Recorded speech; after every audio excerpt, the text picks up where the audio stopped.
आज हम गेहूं के आटे से इतनी टेस्टी मिठाई बनाकर तैयार करेंगे, आप यकीन नहीं करोगे कि ये गेहूं के आटे से बनकर तैयार हुई है। तो चलिए देखते हैं कैसे बनाना है। सबसे पहले कढ़ाई लेंगे जिसमें डालेंगे हम आटा। तो मैंने यहाँ पर 1 कटोरी गेहूं का आटा लिया है। क्वांटिटी आप अपने अकॉर्डिंग कम ज़्यादा कर सकते हैं और उसको हम 2 से 3 मिनट के लिए इसी तरह से लो फ्लेम पर रोस्ट करेंगे और उसको इस तरह से चलाते रहेंगे। आप चलाना मत छोड़िएगा, नहीं तो जो आटा है वो जलना स्टार्ट हो जाएगा नीचे से। और हाँ, अभी हम इसमें कुछ भी ऐड नहीं करेंगे। सबसे पहले तो हमें उसको 2 से 3 मिनट के लिए ड्राई रोस्ट ही करना है। इससे क्या होगा कि जो आपकी बर्फ़ी का टेस्ट है वो बहुत ही ज़्यादा बढ़िया आएगा। तो हर स्टेप को फॉलो करिएगा, तभी जाके आपकी जो बर्फ़ी है परफेक्ट बनकर तैयार होगी। तो देखिए यहाँ पर आप देख सकते हैं कि मैंने यहाँ पर आटे को बढ़िया से 2 से 3 मिनट के लिए अच्छे से रोस्ट कर लिया है। चलिए अब इसमें हम कुछ चीज़ें ऐड करेंगे जिससे इसका टेस्ट और भी ज़्यादा बढ़िया आएगा। तो सबसे पहले इसमें ऐड करेंगे हम थोड़ा-सा बेसन। तो यहाँ पर आपको ज़्यादा बेसन नहीं डालना है, सिर्फ़ 2 चम्मच ही हम इसमें बेसन ऐड करेंगे। बेसन डालने से आपकी बर्फ़ी का टेस्ट एनहांस होगा, तो थोड़ा-सा ज़रूर से डालिएगा और अगर नहीं डालना चाहते हैं तो बिल्कुल स्किप कर सकते हैं। अच्छे से मिक्स करेंगे, उसके बाद इसमें ऐड करेंगे हम घी। तो यहाँ पर आपको ज़्यादा घी की ज़रूरत नहीं पड़ेगी, इसको हम कम ही घी में बनाकर तैयार करेंगे। तो मैंने यहाँ पर जिस कटोरी से आटा लिया था, उसी कटोरी से मैंने यहाँ पर 1/4 कटोरी जो है घी लिया है। अगर आप चाहते हैं तो यहाँ पर घी की जगह रिफाइंड ऑयल का भी यूज़ कर सकते हैं, लेकिन जैसा टेस्ट घी की मिठाई में आता है वैसा आपको ऑयल की मिठाई में नहीं आएगा। तो अच्छे टेस्ट के लिए आप कोशिश करिए कि घी का ही यूज़ करें। तो बस इस तरह से हमें ये सारी चीज़ें डालकर अच्छे से मिक्स कर लेना है और इसको और रोस्ट करेंगे हम। लेकिन हाँ, इसको हमें लो फ्लेम पर ही रोस्ट करना है, हाई फ्लेम पर नहीं करेंगे। और इसको हम तब तक रोस्ट करेंगे जब तक इसका कलर हल्का-सा ब्राउन ना हो जाए।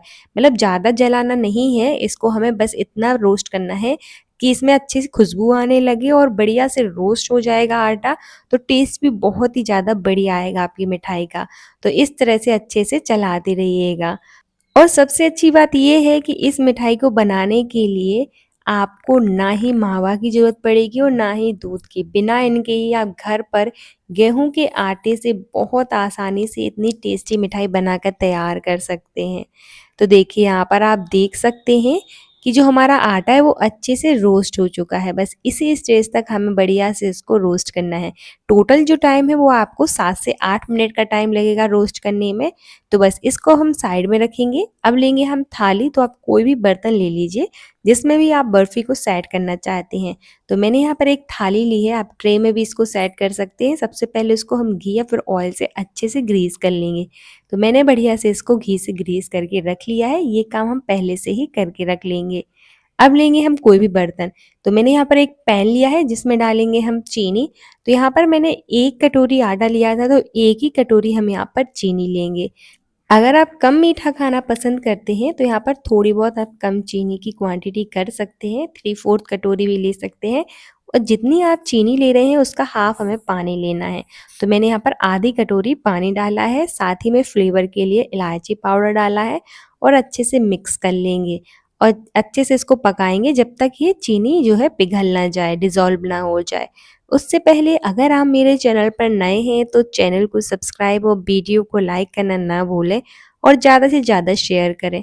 और मुझे कमेंट सेक्शन में ज़रूर बताएं कि आप ये वीडियो कहाँ से देख रहे हैं, ताकि मैं आपका थैंक्स कर सकूं। तो देखिए यहाँ पर धीरे धीरे जो चीनी है वो इस तरह से पिघल जाएगी। यहाँ पर जो हमें चाशनी है वो एक तार वाली चाशनी बनाकर तैयार करनी है। तो जब चीनी पिघल जाए तो उसको थोड़ा सा और पकाएंगे, उसके बाद हम चेक करेंगे कि हमारी चाशनी में एक तार बन रहा है कि नहीं। अगर एक तार नहीं बनना है तो थोड़ा-सा और पकाएँगे। तो चलिए हम देख लेते हैं इस तरह से। तो देखिए यहाँ पर आप देख सकते हैं कि चाशनी में एक तार बन रहा है। तो बस इसी तरह का हमें एक तार चाहिए। हमारी एक तार वाली चाशनी बिल्कुल बनकर तैयार है। अब इसको हम साइड में रखेंगे। चलिए हम गैस बंद कर देते हैं। अब जो हमने मिक्सचर रखा था, आटे को रोस्ट करके रखा था, उसको लेंगे। तो देखिए यहाँ पर ये बिल्कुल ठंडा हो चुका है। अभी मैंने गैस चालू नहीं किया है, अभी गैस ऑन नहीं करेंगे। सबसे पहले इसमें कुछ चीज़ें ऐड करेंगे।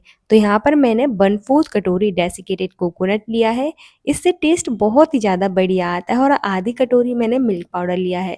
मिल्क पाउडर हमें ठंडे मिक्सचर में ही डालना है, अगर आप गरम में डालोगे तो इसमें लम्प्स बन जाएंगी। इसलिए मिक्सचर को पहले ठंडा करें, उसके बाद ही ये सारी चीज़ें ऐड करें, गरम में मत डालिएगा। आप नारियल का बुरादा तो डाल सकते हैं गरम मिक्सचर में, लेकिन मिल्क पाउडर को मत डालिएगा, अगर लम्प्स बन जाएंगे तो आप उनको हैंडल नहीं कर पाएंगे। तो बस देखिए, सबसे पहले तो इस तरह से हम सारी चीज़ों को अच्छे से मिक्स कर लेंगे, उसके बाद ही हम गैस ऑन करेंगे। तो देखिए यहाँ पर सारी चीज़ें बढ़िया से मिक्स हो गई हैं। चलिए अब हम गैस ऑन कर देते हैं। गैस का फ्लेम लो ही रखेंगे, लो टू मीडियम ही रखना है। अब डालेंगे हम चाशनी। तो यहाँ पर हम एक साथ सारी चाशनी डाल देंगे और बढ़िया से इसको मिक्स करेंगे। बस अब हमें कुछ भी ऐड नहीं करना है, अच्छे से इसको मिक्स करेंगे। और इसको हमें तब तक पकाना है जब तक जो हमारा मिक्सचर है वो अच्छे से कढ़ाई ना छोड़ने लगे। तो ये तुरंत ही कढ़ाई छोड़ना स्टार्ट कर देता है, जैसे ही आप मिक्स करोगे ना, तो बस उसको 30 सेकंड 1 मिनट के लिए आपको पकाना पड़ेगा और एक कढ़ाई छोड़ देगा। अगर आप इसको ओवर कुक करोगे तो जो हमारी बर्फ़ी है वो हार्ड बनेगी, इसलिए इसको ओवर कुक मत करिएगा। तो देखिए यहाँ पर देख सकते हैं कि धीरे-धीरे जो हमारा मिक्सचर है वो इस तरह से अच्छे से मिक्स होता जा रहा है और कढ़ाई भी छोड़ना स्टार्ट कर रहा है। आप चाहें तो इस स्टेज पर थोड़ा बहुत घी डाल सकते हैं, उससे क्या हुआ कि ये मिक्सचर जो है कढ़ाई छोड़ देगा और शाइनिंग भी आएगी। और हाँ, आप कोशिश करिए कि जब भी ये मिठाई आप बना रहे हैं, तो कोई मोटे तले की कढ़ाई में बनाएँ या फिर कोई नॉन स्टिक कढ़ाई में। इससे क्या होगा कि आपको ज़्यादा मेहनत भी नहीं लगेगी और परेशानी भी नहीं होगी बनाने में। क्योंकि अगर आप पतले तले की कढ़ाई में बनाओगे तो ये चिपकेगा और जल भी सकता है। तो इस तरह से आप नॉन स्टिक कढ़ाई या फिर मोटे तले की कढ़ाई का ही यूज़ करिएगा। तो देखिए यहाँ पर आप देख सकती हैं कि मिक्सचर ने जो है बढ़िया से कढ़ाई छोड़ दिया है, बिल्कुल भी नहीं चिपक रहा है कढ़ाई में। तो बस इसी स्टेज तक हमें इसको पकाना है, अब ओवर कुक नहीं करेंगे। चलिए अब हम गैस बंद कर देते हैं। मिक्सचर अभी गरम ही है, तो गरम में ही हमें इसको ग्रीस की हुई थाली में ट्रांसफ़र कर देना है। इसको हमें ठंडा नहीं करना है, तुरंत ही हम इसको ट्रांसफ़र करेंगे और इस तरह से स्प्रेड कर देंगे। आप चाहें तो यहाँ पर उसको गार्निश भी कर सकते हैं, जिस भी ड्राई फ्रूट से आप इसको गार्निश करना चाहते हैं कर सकते हैं। ये बिल्कुल आपके ऊपर डिपेंड करता है। मैंने यहाँ पर उसको इसी तरह से सिंपल रखा है। तो बस इस तरह से हमें स्प्रेड करके उसको ठंडा होने के लिए छोड़ देना है। कम से कम आप इसको 2 घंटे के लिए इसी तरह से छोड़ दीजिए रूम टेम्परेचर पर। अगर आप जल्दी ठंडा करना चाहते हैं तो इसको फ्रीज़र में रख सकते हैं 15 मिनट के लिए। तो देखिए मैंने यहाँ पर इसको 2 घंटे के लिए रूम टेम्परेचर पे ही ठंडा होने के लिए छोड़ दिया था। उसके बाद हम इस तरह से उसको नाइफ़ की मदद से कट कर लेंगे। तो आप किसी भी शेप में कट कर सकते हैं, स्क्वायर शेप में या फिर डायमंड शेप में, जैसे भी आप चाहें। तो मैंने बढ़िया से इसको स्क्वायर शेप में कट कर लिया है। तो छोटे-बड़े साइज़ आप अपने अकॉर्डिंग कर सकते हैं पीसेस के। बस देखिए यहाँ पर आप देख सकते हैं कितनी ईज़िली ये कट हो रही है, तो बहुत ही ज़्यादा टेस्टी बनकर तैयार हुई थी। तो एक बार आप ज़रूर बनाइएगा, आपको बहुत पसंद आएगी। तो देखिए बनकर तैयार है हमारी बहुत ही ज़्यादा टेस्टी गेहूँ के आटे की बर्फ़ी, तो आप भी एक बार ज़रूर बनाना।